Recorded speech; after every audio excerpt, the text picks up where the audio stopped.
Hello everyone, I hope you're taking it easy and your day has been great thus far. For this video we're going through a unboxing of the high grade 12144 Rising Freedom Gundam. And the Rising Freedom Gundam is out from the Mobile Seed Gundam Seed Freedom. I don't know if it's an OVA or a mini-series. I want to probably lean towards an OVA. But in terms of the kit release, it came out in 2024, which is obviously the current year, and released by Bandai. Now I did grab this from Hobby Link Japan, so there'll be a link to the Rising Freedom Gundam in the description.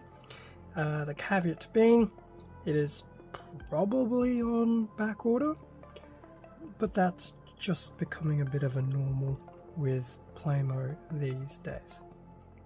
Anyway, getting started with some of the kits out of the Gundam Seed Freedom line, starting with the Rising Freedom Gundam.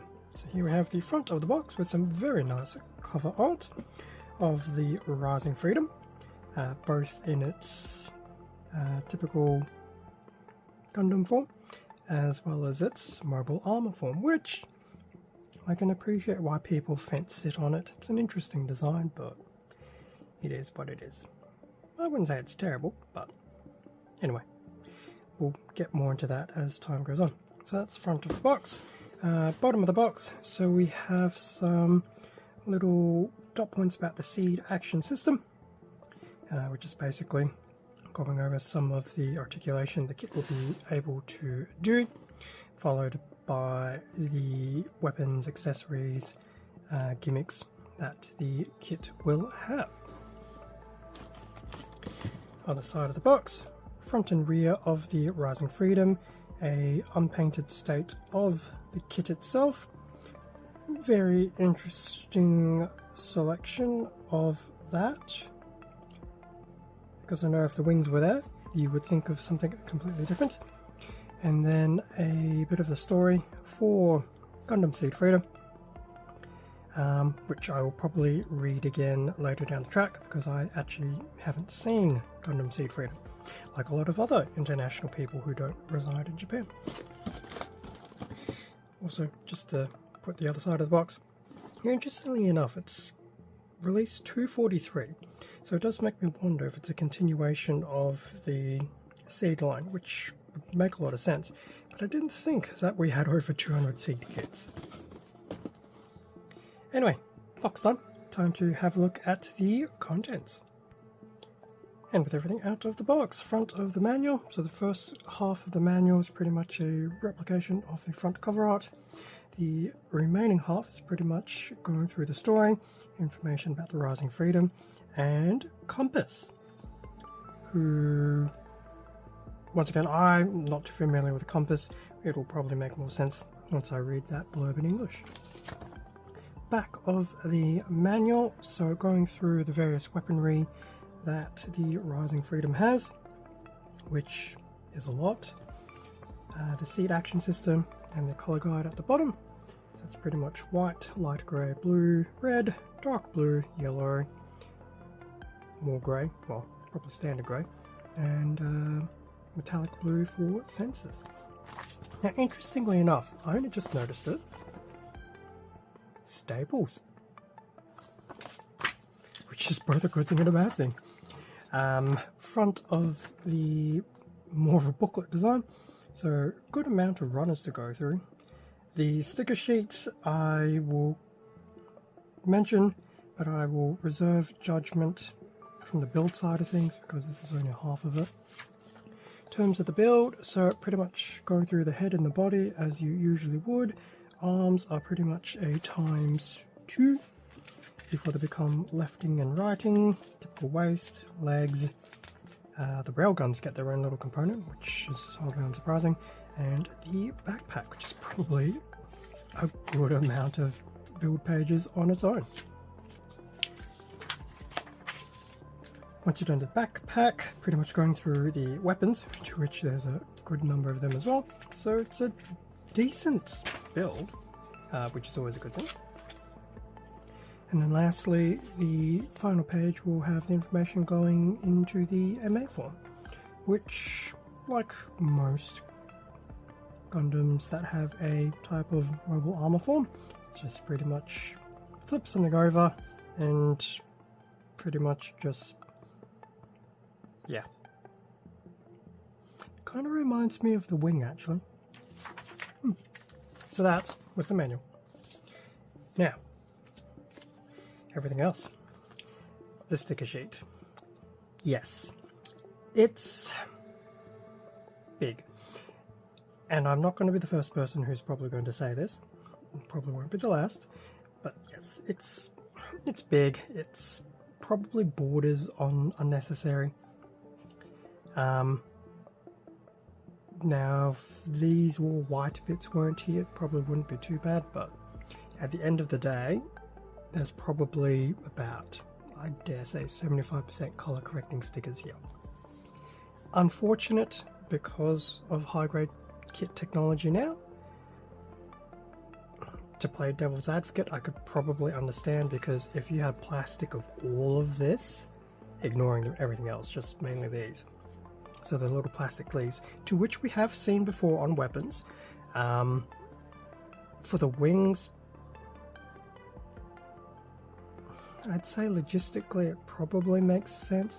One, the kit is still a high grade. To do all of that in plastic probably would have easily jumped the pricing of the kit up. Now, wouldn't be the first semi-expensive high grade.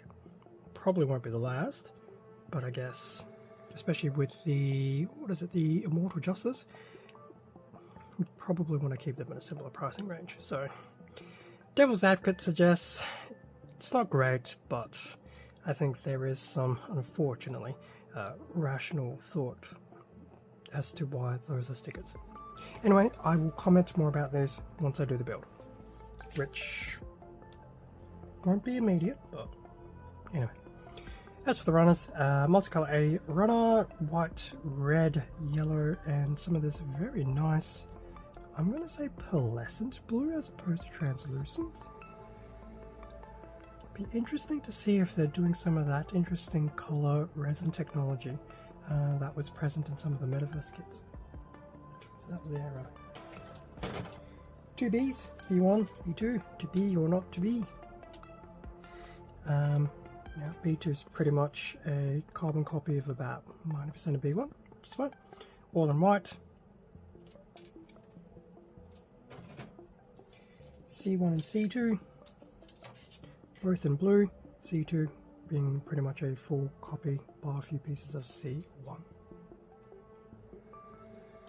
Now yes, looking at some of these pieces, Bandai could have gone and actually done some of the separation on the white, but probably would have required, I would dare say, a full runner, if not two. D1 and D2 in grey. Now, where's the copy line? So based on that, so D1 and D2 do have some overlap. D1 will have some unique pieces. D2 will have some unique pieces. But I will admit, looking at all these pieces, they are very nice. There's some good detailing opportunities as well. We have an E1 and an E2 in a darker blue. Do we have lines of similarity? Yes, in fact, E2 is pretty much a copy of everything bar one piece from E1. In fact, the only unique piece on E1 is probably parts of the shield. So that was the E. We have an F1 and F2. So F1 is probably in that very interesting light grey that we have seen previously with some of the Freedom variants. F2 is pretty much your effect parts in that translucent pink, and no doubt at some point in time they probably did share some part of a injection mold frame. So that's F1 and F2. And that brings us to the end of the unboxing. So a good amount of plastic for the high grade 1 to 144 Rising Freedom Gundam. Will definitely have some playability. I have no doubt the build will definitely be fun and enjoyable. the stickers, I will, as I mentioned, reserve further comment until the actual build is done. For all I know, whilst there could be a dozen of those white strips, they could be very easy to try that again. They could be very easy to apply. They should be going on flat surfaces, so that should help. Time will tell. Thank you very much for watching this unboxing video of the Rising Freedom Gundam. Feel free to leave a like, a comment, subscribe if you enjoyed the content. All of this does help support the channel, and I do greatly appreciate it. Extra content can also be found on my Instagram account, same handle as the channel. There's also a link in the description. And a reminder, there will also be a link to the Rising Freedom at HobbyLink Japan in the description as well. Stay safe and take care, and I will catch you all in a future video. See ya.